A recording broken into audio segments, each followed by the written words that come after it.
Hello वर्गो कन्या राशि तो कैसे रहने वाली है 2024 आपके लिए वर्गो। चलिए देखते हैं। तो हम देखेंगे जनवरी से दिसंबर तक की रीडिंग।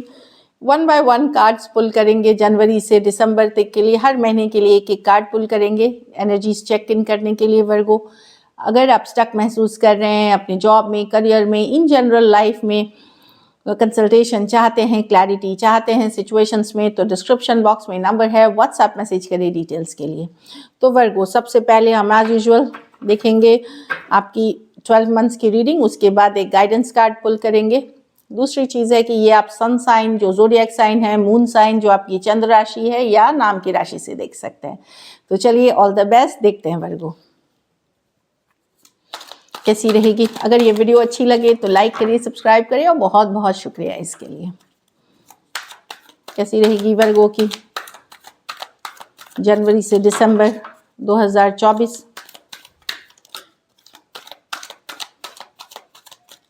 Last shuffle.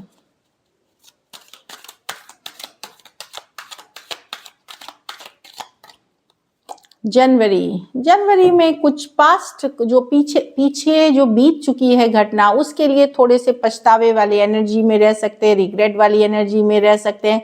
आप कुछ एक्सपेक्ट कर रहे थे, कुछ चाहत रख रहे थे, वो पूरी तरह वर्कआउट नहीं करी। ये नहीं कि सारा चीज़ ही है, कुछ इमोशनल लॉस हो सकती है, कोई रिलेशनशिप के इश्यूज हो सकते हैं। ये इमोशन से रिलेटेड है कि सही समय पे डिसीजन नहीं होना, कुछ इमोशनल लॉस पर चीज़ें उतनी खराब नहीं है जितना आप सोच रहे हैं। आपके पास अभी भी काफ़ी कुछ है जिससे रिलेटेड, जिसको आगे लेकर के आप बढ़ सकते हैं।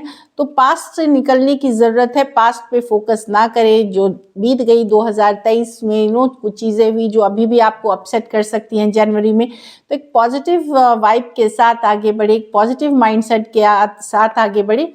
ये है कि come out of your past, मतलब अपने पास्ट से निकले, प्रेजेंट पे फोकस करें, वीकनेस पे ना फोकस करके अपनी स्ट्रेंथ पे फोकस करें और आप इस एनर्जी से निकलेंगे और काफ़ी फिर आप आप सक्सेसफुल होंगे। तो पास्ट से निकलने की ज़रूरत है, पास्ट को बाय बाय करना है।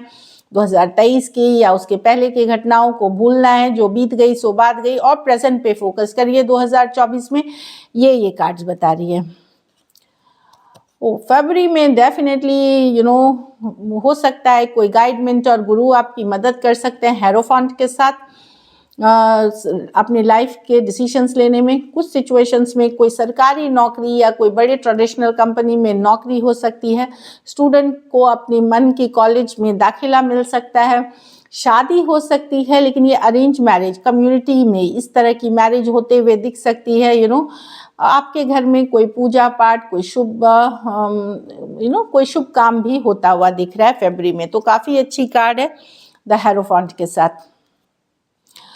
मार्च में डेफिनेटली आप कोई नई शुरुआत, नई बिगनिंग कर रहे हैं, कोई नई जगह जा रहे हैं, कोई नई लोकेशन जा रहे हैं, ट्रांसफ़र हो सकती है, कोई नया जॉब, कोई नई कुछ नया लीप ऑफ फेथ, एक चांस के साथ आप स्टार्ट कर रहे हैं। अगर आप स्टूडेंट थे तो आप फर्स्ट जॉब स्टार्ट कर सकते हैं, देश विदेश की यात्रा कर सकते हैं। न्यू बिगनिंग्स है, लीप ऑफ फेथ, एक चांस लेते हुए आगे बढ़ते हुए मार्च में कुछ ना कुछ नया है जो आपके लिए अच्छा रहेगा। हो सकता है आप लोग मैरिड लाइफ में एंटर करें मार्च में, ये भी हो सकता है कि फरवरी में शादी हो, फिर फिक्स हो मार्च में चला जाए, या एंगेजमेंट हो फरवरी में और मार्च में करें।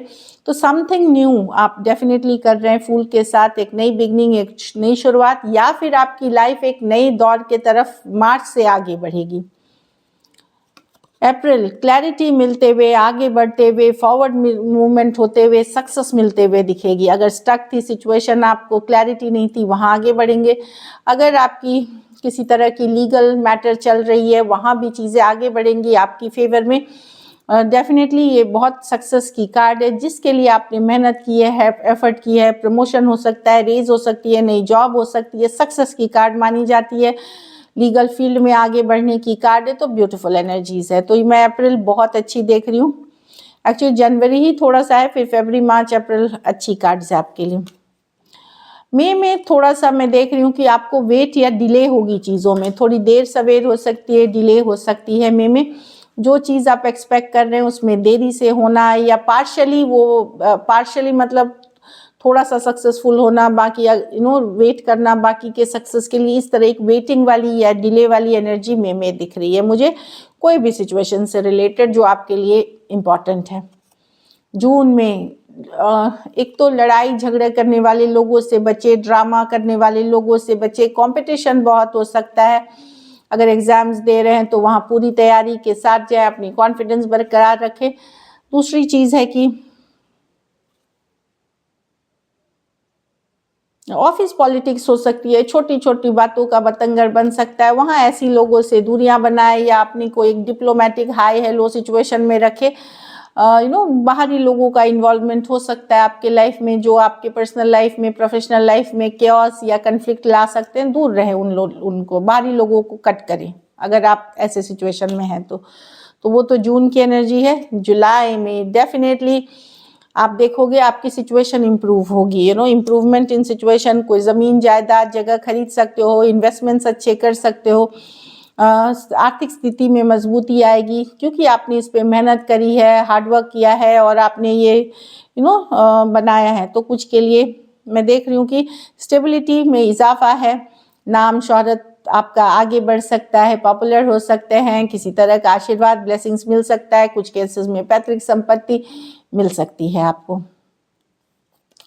अगस्त में मेहनत काफ़ी करेंगे लेकिन चीज़ें स्लो रहेंगी आपके लिए। ये वर्गो आप ही की कार्ड है ये, तो मिड अगस्त से मिड सितंबर, सॉरी हाँ, तो मिड ये देखिए अगस्त की कार्ड है। इसमें चीज़ें आप मेहनत करोगे लेकिन चीज़ें स्लो रहेंगी। ऑफ कोर्स आपकी शॉर्ट टर्म टारगेट्स पूरी होंगी, जो शॉर्ट टर्म चीज़ें आपने, पर स्लो प्रोग्रेस है ये। मैं बता दूं कि मेहनत ज़्यादा है और प्रोग्रेस स्लो है, तो कोई बात नहीं, कुछ तो है। एंड काफ़ी हार्ड वर्किंग करते हुए दिख रहे हो, बहुत फाइन वर्क करते हुए दिख रहे हैं।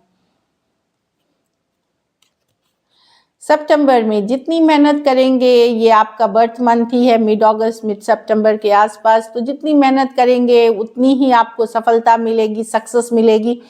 तो ये आपके मेहनत पे डिपेंडेंट है कि कितना मेहनत आप कर रहे हैं। तो हो सकता है अगस्त का भी फायदा आपको सितंबर में मिले, इस तरह की एनर्जी है। तो 8 ऑफ पेंटिकल है, हार्ड वर्क करने की कार्ड। आप लोगों में से कुछ लोग नया स्किल, कोई नया ज्ञान अर्जन कर सकते हैं जो कि आप वर्क से रिलेटेड, जो आपको वर्क में सक्सेस दिलाएगी। लर्निंग न्यू स्किल्स की भी बात करती है, सक्सेस की बात करती है। जितना ज़्यादा लोगों के साथ भी काम करेंगे उतनी सक्सेस होगी। अक्टूबर में बच्चे या बच्चे से जुड़ी कोई अच्छी खबर मिल सकती है। कुछ के लिए सडन मनी कहीं से आ सकता है, ये बहुत बड़े पैसे नहीं है बट ये आ सकता है। कुछ के लिए खुशखबरी आ सकते हैं। कुछ के लिए आप लोग कोई नई कला, नई लर्निंग सीखने जा सकते हैं, न्यू कुछ लर्निंग सीखने जा सकते हैं। नवंबर में आप हो सकता है नवंबर दिसंबर, या हो सकता है नवंबर के बाद 2025 में आप रिलोकेट करें। 24 के अंत से 2025 के शुरुआत में रिलोकेट कर सकते हैं, ट्रांसफर हो सकता है, देश विदेश जा सकते हैं। इस तरह की नवंबर ग्रोथ एंड एक्सपेंशन की कार्ड है, पर थोड़ा सा वेट करके। ट्रांसफर की कार्ड है, एक्सपेंशन की कार्ड है। कुछ चीज़ के लिए आप वेट करते हुए दिख रहे हैं ताकि आप आगे बढ़ेंगे विद इन 2 मंथ्स और द नेक्स्ट ईयर, क्योंकि ये नवंबर में आ रही है। 2 ऑफ वॉन्ड्स है, वेट एंड वॉच कर रहे हैं। जैसे वीज़ा प्रोसेस हो रही है, आपने पासपोर्ट के लिए अप्लाई किया है, स्टूडेंट हैं तो दूसरे कॉलेज जाने के लिए, तो एक ग्रोथ एंड एक्सपेंशन की कार्ड है, बट थोड़ा सा वेट करेंगे। तो एक कोई नई सिचुएशन में जा रहे हैं आप, विद इन 2 वीक्स 2 मंथ्स, या फिर 24 से 25 में, क्योंकि ये नवंबर की रीडिंग है, आप आगे बढ़ रहे हैं। बहुत पॉजिटिव कार्ड है ये, बट ये है कि आपको थोड़ा सा वेट करके आगे बढ़ना होगा। बहुत ज़्यादा डिले नहीं है, पर वेट करके आगे बढ़ना होगा। नवंबर अच्छी मंथ है आपके लिए ग्रोथ एंड एक्सपेंशन की। दिसंबर, वाओ, न्यू बिगनिंग्स। वही मैंने बताया कि कुछ के लिए नई जॉब आप ज्वाइन करेंगे, नया ऑफर, नई लोग, नई जगह, कुछ नया शुरुआत नवंबर दिसंबर में होगी। जिसके लिए आप वेट करोगे नवंबर में, वो दिसंबर में पूरी होते हुए। कुछ के लिए लव ऑफर हो सकते हैं, कुछ के लिए मैरिज प्रपोजल्स हो सकते हैं।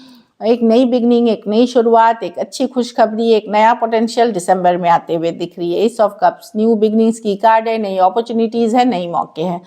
तो ब्यूटीफुल है वर्गो, आपके लिए ये साल बहुत ही अच्छी है, बहुत पॉजिटिव है। एक्सेप्ट कि कुछ ड्रामा करने वाले लोगों से बचें। सक्सेसफुल रहेंगे आप ये साल। घर परिवार के साथ भी आपका समय बेहतर बीतेगा। चलिए गाइडेंस देखते हैं।